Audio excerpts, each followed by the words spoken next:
Hi అండి. Welcome to smart Mahathiraga. అందరూ బాగున్నారా ఫ్రెండ్స్? మేము కూడా బాగున్నాము. ఇది నిన్న అంటే సండే రోజు వీడియో అనమాట. మా వారు మార్నింగ్ 8 కల్లా మార్కెట్కి వెళ్ళి అన్నీ తీసుకొచ్చారు. సింపుల్గా చికెన్ తెచ్చేయండి అంటే చూసారా, నేను ఖాళీగా ఉండడం ఇష్టం లేదేమో పెద్ద పని పట్టేవే తీసుకొచ్చారు. నెత్తళ్ళు ఇవి 1 కేజీ అనమాట. అలాగే చిన్న చిన్న రొయ్యి పొట్టు లాంటివి అనమాట. ఇవేమో మా అత్తగారు కారప్పొడి చేస్తారు, అలా చెయ్యాలని తీసుకొచ్చారు. మా డాడీ ఇంత చిన్నవి తెచ్చారు. పచ్చడి కావాలంట. ష్రింప్. ఇలా రొయ్యలతో మా అత్తయ్య గారు కారప్పొడి చేస్తారనమాట. అదంటే మా ఇంట్లో అందరికీ చాలా ఇష్టం. సరే ఇష్టం కదా, కొంచెం ఏ పావు కేజీ తీసుకురావచ్చు కదా, ఇలా 1 కేజీ తీసుకొస్తే ఎలాగా, ఉన్నది ముగ్గురము, ఎంత చేసినా మేమే తినాలి కదా, మళ్ళీ పైగా పని ఎక్కువ, ఇవి అవి చేసేటప్పటికి తల ప్రాణం తోక్కొచ్చేస్తుంది అనమాట. మా వారు కూడా హెల్ప్ చేశారులేండి, అది వేరే సంగతి. ఇంకా ఇలా క్లీన్ చేసుకున్న ఈ నెత్తల్లో పసుపు, ఉప్పు, కారం కలిపి పక్కన పెట్టుకున్నాను. వెనకాల నుంచి అయితే ఫ్రై చెయ్యి, ఎలా చెయ్యి, అలా చెయ్యి అని బోల్డ్ ఆర్డర్లే వస్తున్నాయి అనుకోండి. కానీ నేను ఇంక సింపుల్గా ఎగురు పెట్టాను కొన్ని, ఇంకా తర్వాత ఫ్రై చేద్దామని. ఈ చిన్న చిన్న రొయ్యల్ని క్లీన్ చేసేటప్పటికి చాలా టైం పట్టేస్తుంది. కొంచెం పెద్దగా ఉన్న రొయ్యలకి మాత్రం తలకాయలు తీసేసాను. మధ్య మధ్యలో చిన్న చిన్న చేపలు ఉన్నాయి, అవి కూడా తీసేసాను అనమాట. చాలా టైం పట్టింది క్లీన్ చేయడానికి. ఇలా ఫస్ట్ ఆయిల్ లేకుండా వీటిని కుక్ చేసుకోవాలన్నమాట. ఇందులో వాటర్ అంతా ఎగరబెట్టేసేయాలి. చాలా బాగుంటుంది ఈ రొయ్యల కారపొడి. మా అత్తయ్య గారు చేస్తేనే తిన్నాము, నేను ఎప్పుడూ ట్రై చేయలేదన్నమాట.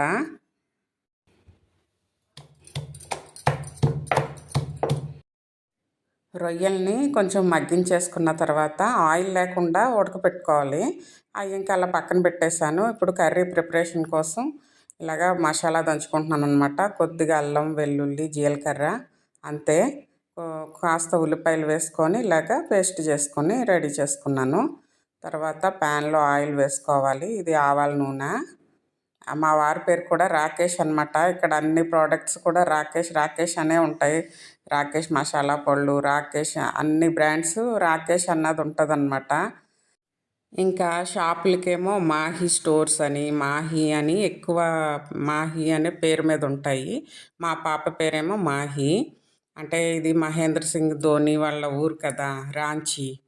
ఇంకా వీళ్ళిద్దరి పేర్లు అనమాట ఇక్కడ మారుమోగిపోతున్నాయి. సౌత్లో ఉన్నప్పుడైతే నా పేర్లేండి, లక్ష్మి కదా.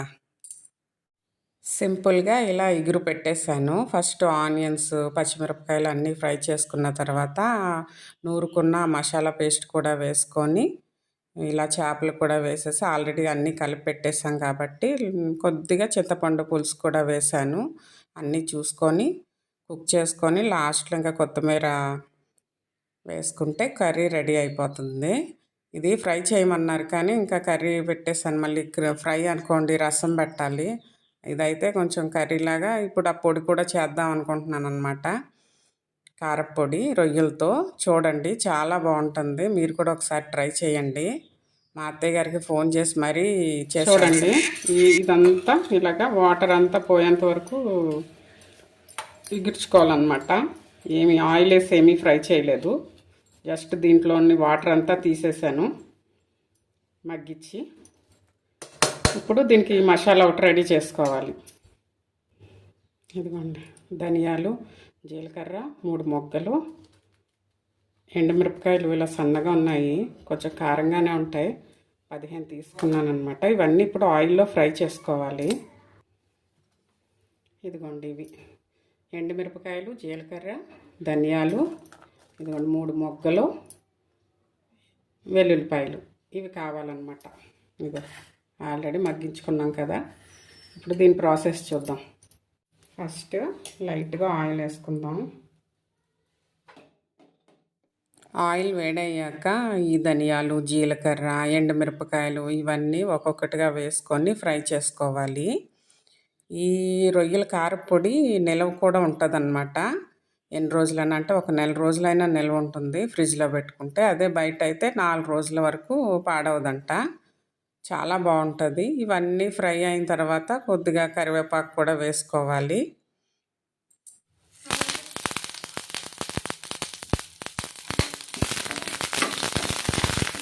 ఇవన్నీ మంచిగా ఫ్రై చేసేసుకొని స్టవ్ ఆఫ్ చేసేస్తున్నాను.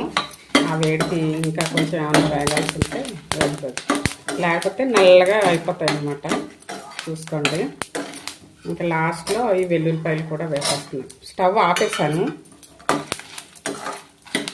ఇప్పుడు ఇవి ప్లేట్లో తీసేసుకొని ఇందులోనే కొంచెం ఆయిల్లో ఆ రొయ్యలు కూడా ఫ్రై చేసుకోవాలన్నమాట.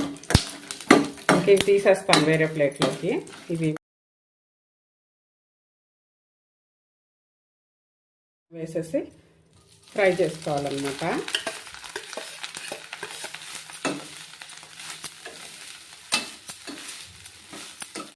ధనియాలు ఫ్రై చేయగా మిగిలిన ఆయిల్లోనే ఫ్రై చేసుకోవచ్చు. నేను కొద్దిగా వేసాను. ఇదిగోండి, ఇవే 2 నిమిషాలు ఫ్రై చేసుకోవాలంట. ఎక్కువ చేసుకుంటే ఎండు రొయ్యలు అయిపోతాయని. ఫస్ట్ ఇవి గ్రైండ్ చేసుకొని ఇవి వేసుకొని కొద్దిగా మరీ గట్టిగా పేస్ట్లా కాకుండా పల్స్ మోడ్లో తిప్పుకుంటూ సొరపిడుపులా చేసుకోవాలంట. చేపిస్తాను. ఫ్రై చేసుకున్న ఈ ధనియాలు, జీలకర్ర, ఎండుమిరపకాయలు ఇవన్నీ కొద్దిగా చల్లార్చిన తర్వాత ఇలాగా మిక్సీ జార్లోకి తీసుకొని సరిపోయిన సాల్ట్ వేసుకొని ఫస్ట్ అది గ్రైండ్ చేసుకోవాలి. ఇప్పుడు ఈ రొయ్యలు కూడా చల్లారిపోయి ఉంటాయి. ఇవి కొద్దిగా వేసుకొని పల్స్ మోడ్లో తిప్పుకోవాలన్నమాట. మరీ ఎక్కువ పేస్ట్ లాగా చేయకూడదు.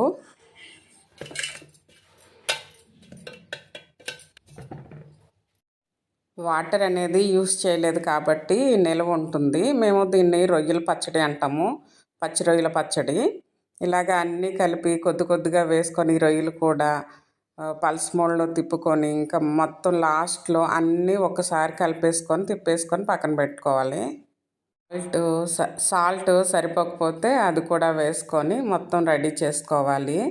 సొరపిడుపులాగా ఉండాలన్నమాట. మరీ పేస్ట్ లాగా గ్రైండ్ చేసుకోకూడదు.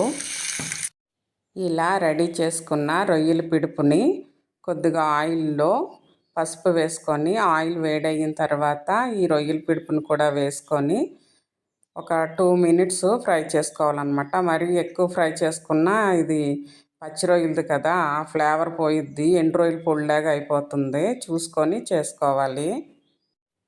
పచ్చి రొయ్యల కారపొడి రెడీ అయిపోయింది. ఇంకో పక్కన ఇదిగోండి నెత్తళ్ళ కూర అయిపోయింది. అలాగే అన్నం కూడా పెట్టేశాను అన్నమాట ఆల్రెడీ. ఈ రొయ్యల కారపొడి టేస్ట్ అయితే అద్దరేసిందిలేండి, చాలా బాగుంది. ఇవి తెచ్చినప్పుడు మా వారిని తిట్టుకున్నాను, ఎంతెందుకు తీసుకొచ్చేసావు అని. కానీ ఇక్కడ పావు కేజీలు, అర కేజీలు ఎవరు కొంటే కేజీల లెక్కనే, కేజీ పైనే అన్నా తీసుకోవాలి. ఇప్పుడు కొద్దిగానే చేశాను, మిగతాది ఫ్రిడ్జ్లో పెట్టేశాను. అవి తర్వాత చేస్తానన్నమాట.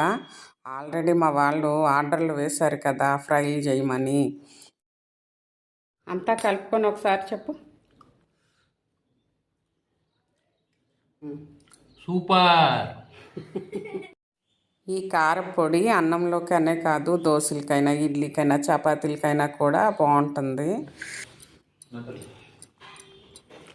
నిజంగా సూపర్ అంటే సూపర్ ఉందండి. ఇవేనండి మా సండే రెసిపీస్. నచ్చాయా? నచ్చితే నా వీడియోకి లైక్ చేయండి, అలాగే నా ఛానల్ని సబ్స్క్రైబ్ చేసుకోండి. కారపొడి బాగుందని కాస్త ఎక్కువే లాగించేస్తామన్నమాట. అందుకని ఇంకా వెయిట్ చేస్తుందేమో అని.